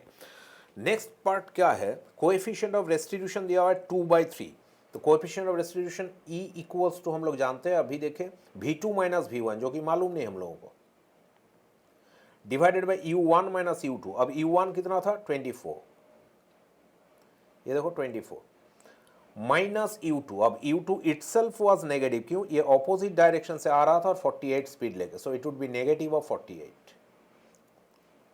और E का वैल्यू यहाँ पे दिया हुआ है कितना, E का वैल्यू 2/3, सो मैं लिख रहा हूँ 2/3 equals to v2 minus v1 तो ऐसे ही रहेगा, डिवाइडेड बाय, नीचे देखो ये 48 प्लस हो चुका है, सो इसको 48 को ऐसे लिख सकते हैं कि 24 प्लस 48, इसमें से अगर हम लोग 24 कॉमन ले लें, सो 24 प्लस 48 कितना हो जाएगा 1 प्लस 2, दैट मीन्स ये 3 बन गया, तो ये 1 प्लस 2 3 और ये 3 कैंसिल हो गया। So what we get v2 minus v1 वाला एक इक्वेशन मिल गया, देखो v2 minus v1 is equal to 2 into 24, ये सेकेंड इक्वेशन मिल गया। तो सोचो अब सेकेंड इक्वेशन और फर्स्ट इक्वेशन में से if we just add them together, दोनों को अगर ऐड कर दूं तो ये v1 नेगेटिव है, दूसरा कलर ले लेता हूं, तो देखो नोटिस करके ये v1 नेगेटिव है और ये v1 पॉजिटिव है, दोनों को अगर ऐड कर दिए ये दोनों तो कैंसिल हो जाएगी, सो क्या बचेगा v2, यहाँ पे एक वहाँ पे 2, that is 3v2 equals to, इधर क्या बचा राइट साइड में, ये 2 इंटू 24, और इधर देखो क्या है -3 इंटू 24, दोनों को अगर ऐड कर दोगे तो -24 बचेगा, that means v2 is given bye v2, sorry मैं गार्ड कर दे रहा था, मैं एक्चुअली यहाँ पे लिख रहा हूँ, don't mind that. So V2 equals to, I hope you are following the calculations. So V2 is given by -8. V2 -8 मिल गया. अब V1 निकालेंगे, उससे पहले एक बार चेक कर लेते हैं कि कहीं पे V2 -8 है. हाँ, V2 -8 है, इसमें है.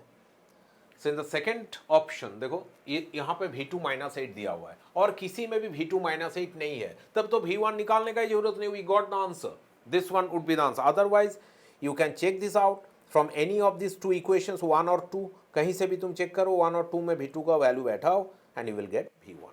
चलो ये पार्ट हो गया. ये एक सिमिलर टाइप का सम है. देखो, a ball is moving with a velocity 2 metre per second, collides head on with another stationary ball of double the mass. So मैं ड्रॉ कर रहा हूँ, ये एक बॉल है, ये 2 मीटर पर सेकंड स्पीड लेके आगे बढ़ रहा है. बढ़ते रहो भाई. इसका मास कितना है मान लेते हैं m. अब बोल रहा है ये एक स्टेशनरी बॉल जो इसका डबल मास का है, इसका मास कितना होगा 2m, और ये स्टेशनरी है, दैट मीन्स इसका u2 कितना है 0. ये दिया हुआ है. इसका साथ पंगा ले लिया, भिड़ गया इसका साथ. It collides with that. और इसका u1 कितना था, u1 was 2 मीटर पर सेकेंड. सो u1 u2 मालूम है, m1 m है, m2 2m है, ये दोनों मालूम है. अब if the coefficient of restitution is 0.5 then the velocities after the collision will be. so जैसे ही देखेंगे coefficient of restitution दिया हुआ है और वो ना ही 1 है ना ही 0 है, that means it is an inelastic collision. और inelastic collision में क्या करेंगे, दो फॉर्मूलाज.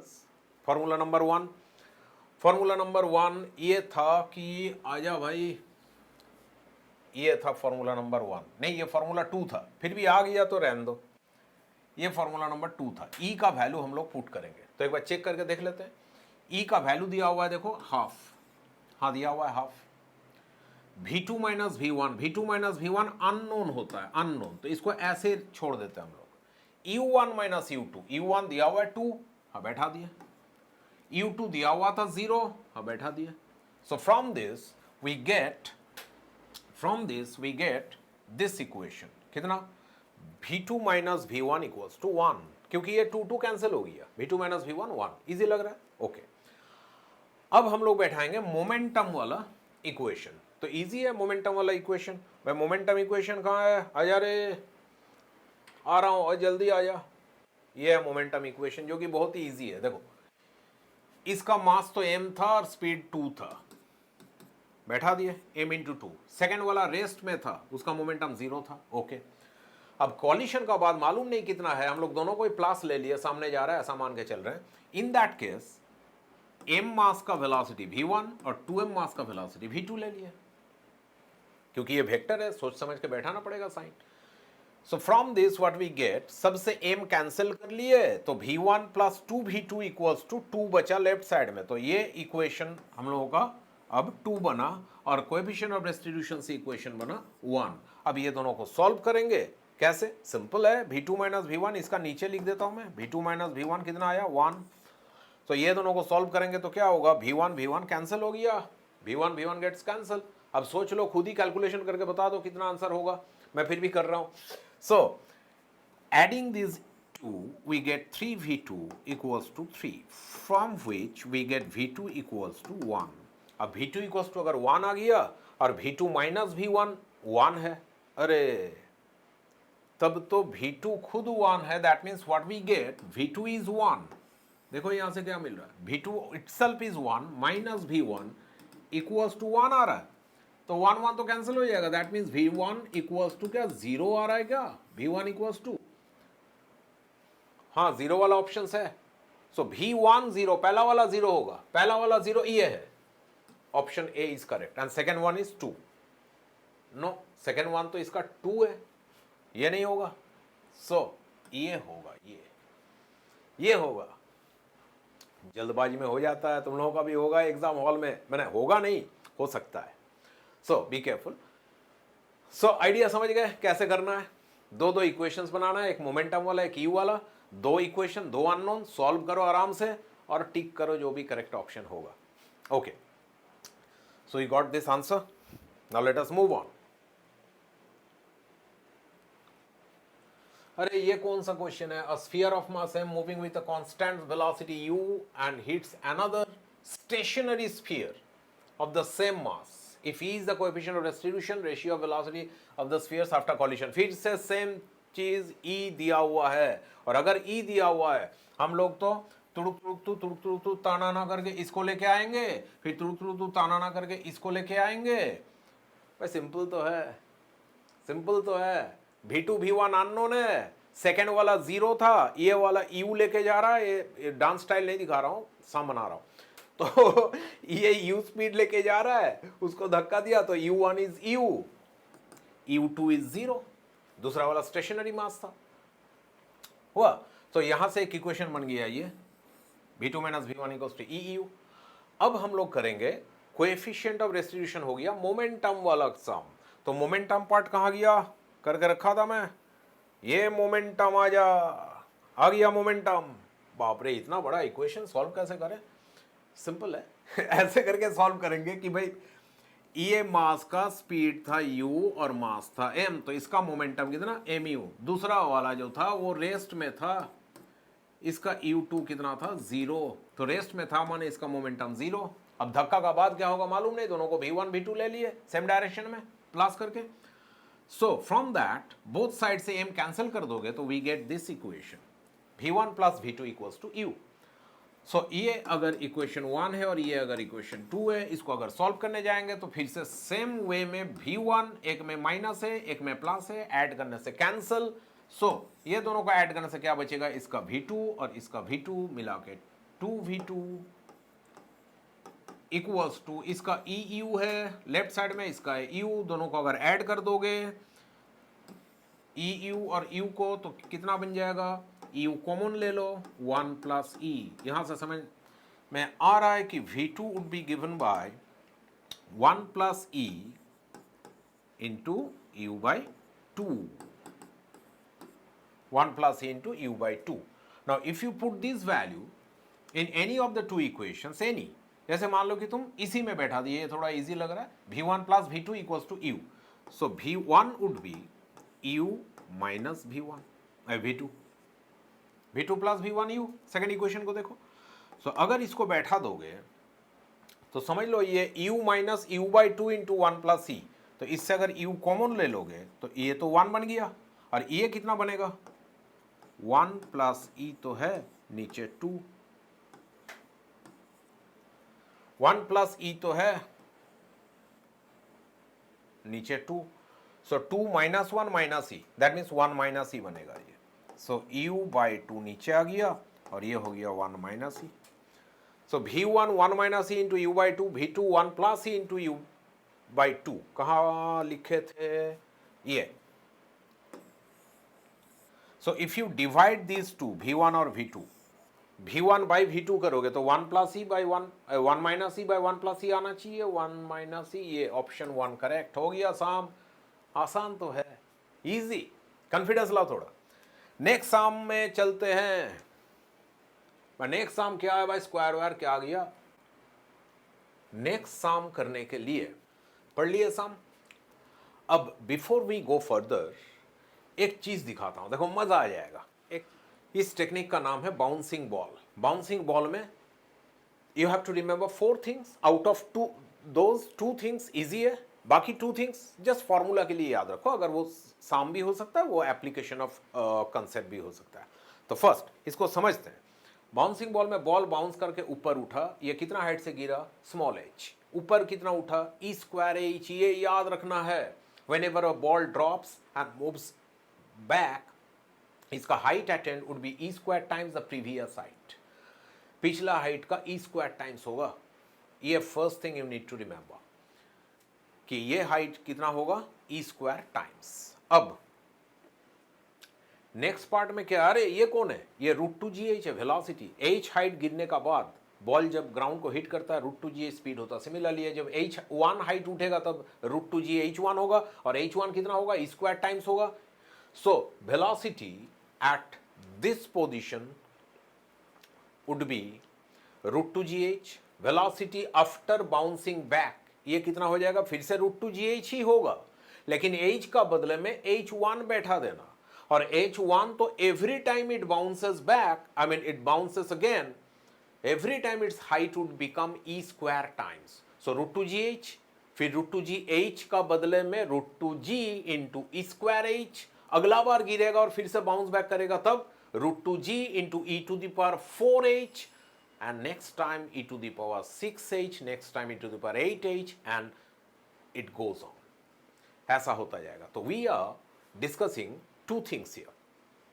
नंबर वन, इसको इजी करके सोचो, h हाइट गिरेगा तो ये कितना हाइट उठेगा बाउंस बैक करके, e square times. This is idea one. I told you 4 out of them 2 idea यहीं पे दिख रहा है, जस्ट उसको ब्रीफ करके याद रखो.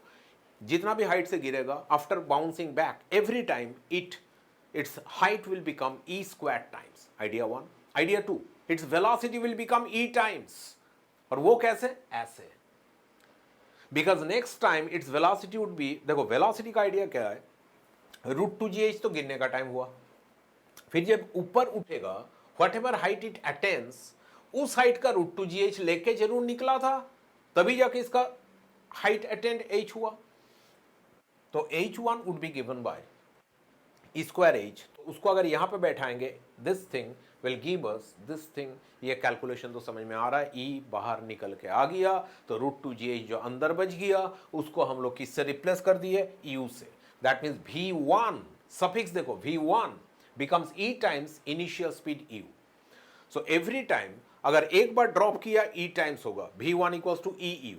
दूसरा बार ड्रॉप किया फिर बाउंस बैक किया, वो जो ई यू था उसका e times, that means e square u. Third time it will bounce back, e square u का e times e to the power 3 u. So nth बार अगर कोलाइड करके बाउंस बैक करेगा it would be e to the power n into u. और height का क्या होगा, ई square times बार बार होता जाएगा. दो आइडिया को याद रखो, ई स्क्वायर टाइम्स होगा हाइट और वेलोसिटी कितना होगा, वेलोसिटी होगा e times. These are the two ideas. Okay,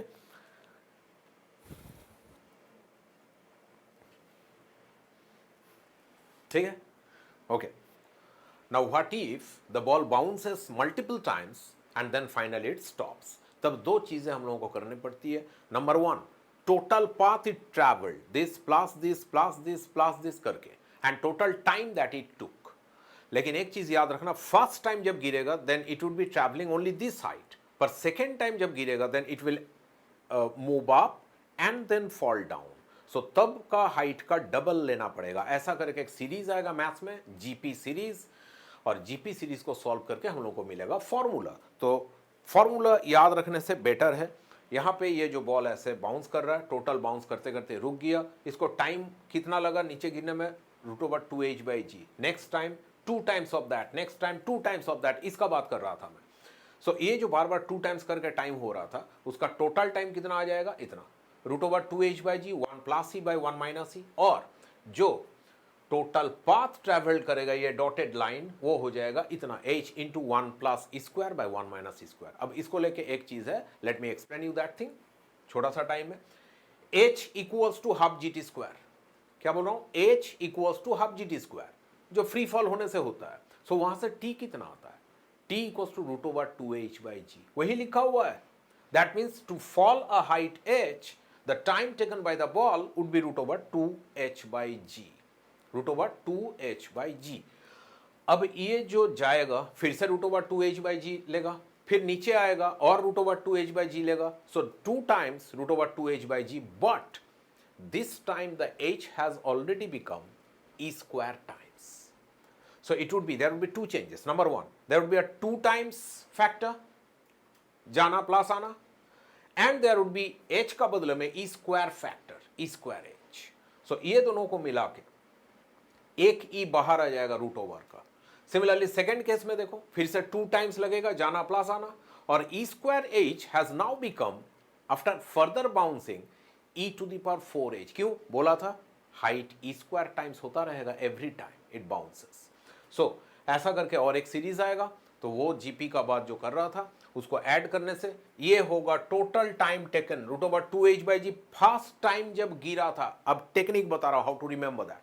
first time जब गिरा था तब उसको टाइम कितना लगा था, √2h/g. First time when it dropped. तो टोटल जो टाइम लगेगा उसी का कुछ ना कुछ होगा. क्या होगा, 1 + e 1 - e.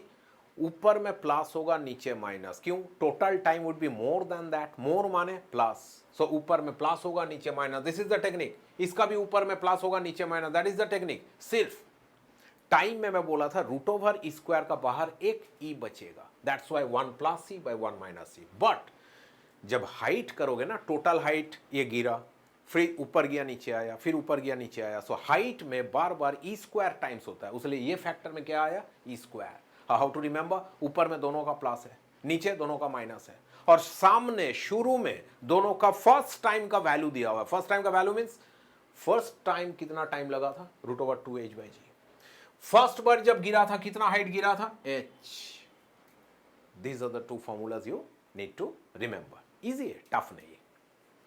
अब ये सम क्या दिया देखते हैं। A ball of mass m falls vertically on the ground from a height h and rebound to a height h2. Okay, the change in momentum. Okay, impulse, momentum पूछा है भाई, mains में एमसीक्यू में आया हुआ क्वेश्चन है NEET का, तो चेक करके देखते हैं इसका मोमेंटम का चेंज कैसे निकालता है। पिक्चर ड्रॉ कर लेते हैं। ये बॉल आया, यहाँ पे गिरा, और इसका वेलोसिटी को बोल रहा हूँ u, तो u is given bye √2gh, √2gh। क्यों? h हाइट से गिरा, नहीं h1 हाइट से गिरा, सो √2gh1। अच्छा, ये बाउंस बैक करके जब गया, then it rises a height h2, तो h2 हाइट अगर बाउंस बैक करके गया, तो u स्पीड से गिरा था यहाँ पे, दिस स्पीड वाज u। अब जब ये बाउंस बैक किया तब का स्पीड को क्या बोल रहा हूँ? v। तो v would be given bye √2gh, formula वही है, सिर्फ h का बदले में क्या लिख देना? h2। नाउ क्वेश्चन में आ जाता है, बोला कि मोमेंटम का चेंज कितना हुआ? भाई मोमेंटम का चेंज तो इतना होगा, मास इनटू वेलोसिटी का चेंज इक्वल्स टू मास, तो एम ही रहा। वेलोसिटी का चेंज निकालते वक्त you need to remember the sign convention. तो हम लोग ऐसे लेते हैं, जनरली ऐसे लेते हैं कि अपवर्ड डायरेक्शन प्लस, और जो भी डाउनवर्ड डायरेक्शन होगा वो होगा माइनस। उस हिसाब से ये जो u का वैल्यू है √2gh1, इसको हम लोग कैसे लेंगे? माइनस √2gh1, और जो √2gh2 है v को प्लस लेंगे। क्यों? ऐसा क्यों? क्योंकि ये पॉजिटिव डायरेक्शन में जा रहा है, ठीक है ना, upward direction. Okay, so it would B v मतलब प्लस √2gh2 माइनस तो फॉर्मूला का माइनस है। अब u का वैल्यू इटसेल्फ इज नेगेटिव, तो u को ऐसे लिख रहा हूं, माइनस √2gh1 हो गया। तो आंसर कितना आ रहा है देखो, मैच करा के, m इंटू दोनों प्लस हो गया, √2gh1 plus √2gh2। Option c, √2g common, h1 plus h2। यहां पे भी तो है h1 प्लस h2, पर ये रूट का बाहर आ गया, इसलिए ये नहीं होगा। So this is the correct answer, option c. Okay, देख रहे हो कितना इजी है, इजी है। ओके, बाउंसिंग बॉल का और एक टॉपिक देख लो, लास्ट टॉपिक एक बताने जा रहा हूं। ये भी कभी कभी काम आ सकता है, और मेंस आईआईटी के लिए तो मस्ट है जानना, नीट के लिए भी इंपॉर्टेंट है। बाउंसिंग बॉल सीधा अगर गिरा, स्क्वायर h टाइम्स होगा हाइट और वेलोसिटी होगा e टाइम्स, ये तो हम लोगों को मालूम है।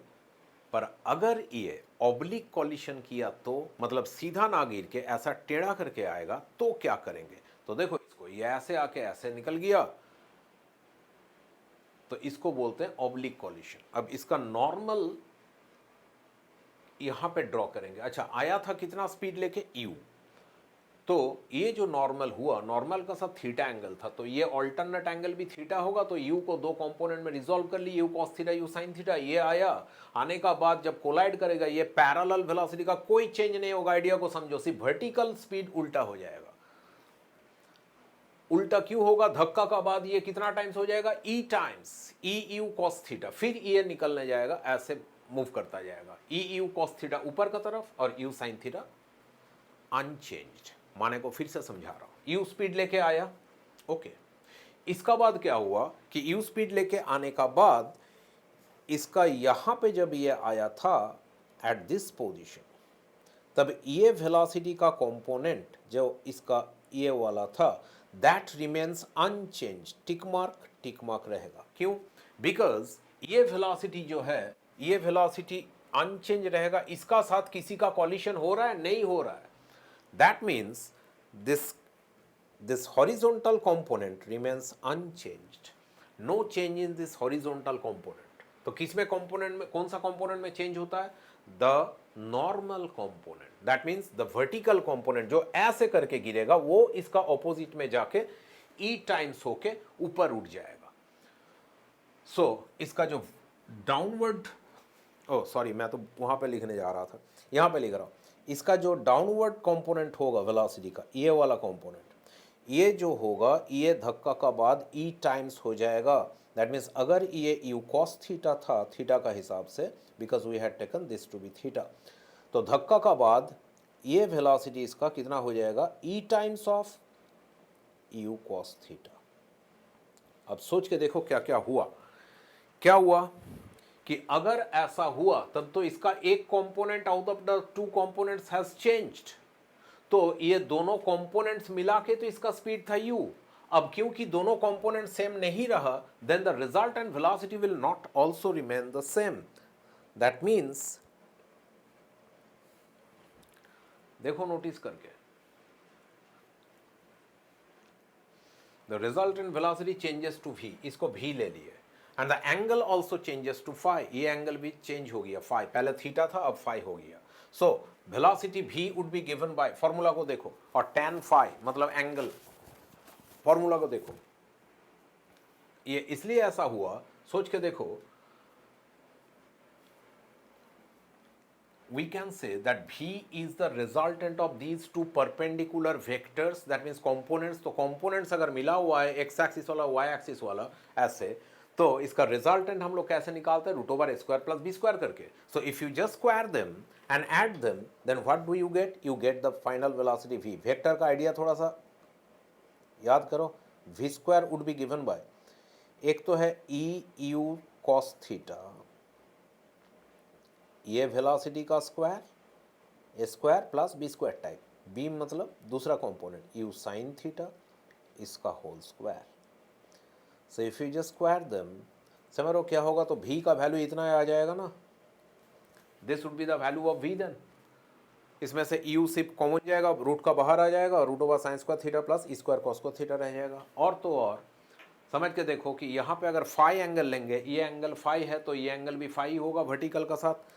That means if this angle is phi, so सोचो tan फाई कितना होगा? If we draw a triangle, ये ट्रायंगल का tan फाई कितना हो जाएगा? ये हो जाएगा एंगल का ऑपोजिट साइड परपेंडिकुलर, और ये हो जाएगा base. So tan phi would be given by, ये साइड है कितना? जितना ये है, that is u sine theta, और जो ये है कितना है? e into u cos theta. U u cancel कर दो तो ये कितना बन गया? 1/e into tan theta, tan phi equals to, ये दोनों फॉर्मूला याद रखो. समझ में तो आ गया हाउ इट केम. अब इसको याद रखो, डायरेक्ट अप्लाई करो और एक लाइन में आंसर मिलेगा if you try out these sums. ये जो सम है, ये सम सॉल्व करके 2 लाइन भी नहीं लगेगा, देखना इजी हो जाएगा. सॉल्व करके मुझे जरूर भेजो answer, which option is correct. Sum मैं पढ़ देता हूं एक बार. A steel ball drops on a metal floor with a speed of 2 metre per second shown in figure. जैसा है 2 मीटर पर सेकंड में ऐसा करके गिरा ये in this direction, steel ball. Okay, e का वैल्यू दिया हुआ 1/√3 and bounces off the floor with a speed and angle. तो जब 1/√3 ई का वैल्यू लेके गिरेगा और ऐसे करके ऊपर उठेगा, तब उसका वेलोसिटी का वैल्यू कितना होगा v का, और दूसरा कितना एंगल करके ये बाउंस बैक करेगा, दैट मीन्स फाई कितना होगा. I hope you can easily do this sum and get the confidence that I promised you before this video. So wish you all the best. Video बनाने में बहुत मेहनत लगता है, बहुत टेक्निकलिटीज लगता है. So please give me a thumbs up if you like it. Bye.